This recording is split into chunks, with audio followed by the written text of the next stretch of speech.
আসসালামু আলাইকুম। যারা বার কাউন্সিল রিটেন এবং এলএলবি প্রিলিমিনারি এক্সাম দেবেন তাদের জন্য একটা প্রশ্ন খুবই ইম্পর্টেন্ট। সুনির্দিষ্ট অধিকার আইন 1877-এর কোন কোন চুক্তি সুনির্দিষ্টভাবে কার্য সম্পাদন করা যায়, কোন কোন চুক্তি সুনির্দিষ্টভাবে কার্য সম্পাদন করা যায় না।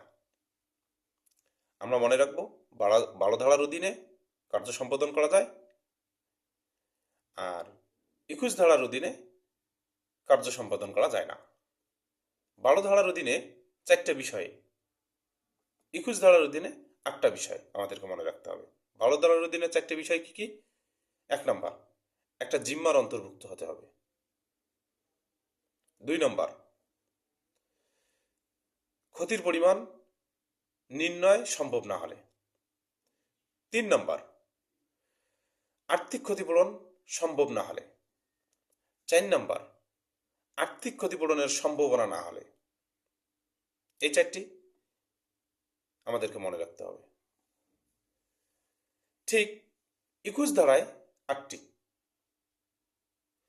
1 নম্বর হলো আর্থিক ক্ষতিপূরণের মাধ্যমে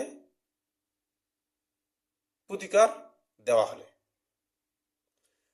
অর্থাৎ কোনো চুক্তি যদি আর্থিক প্রতিকারের মাধ্যমে বা কোনো কিছুর বিনিময়, অর্থাৎ টাকা হতে পারে, অন্য কিছু হতে পারে, এর বিনিময়ে যদি আমরা এটা সমাধান করতে পারি তাহলে এই চুক্তির আর কার্য সম্পাদনের প্রয়োজন নেই।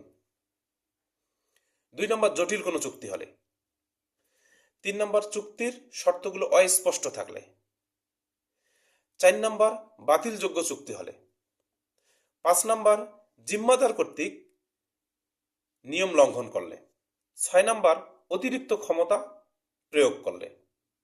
7 নম্বর, অতিরিক্ত সময় প্রয়োজন হলে। অনেক অনেক চুক্তি আছে 3 বছরের বেশি সময় লাগে, এই চুক্তিগুলো কার্য সম্পাদন করা যায় না। 8 নম্বর হচ্ছে বিলুপ্ত চুক্তি। এই মোট 8টি আমাদেরকে মনে রাখতে হবে।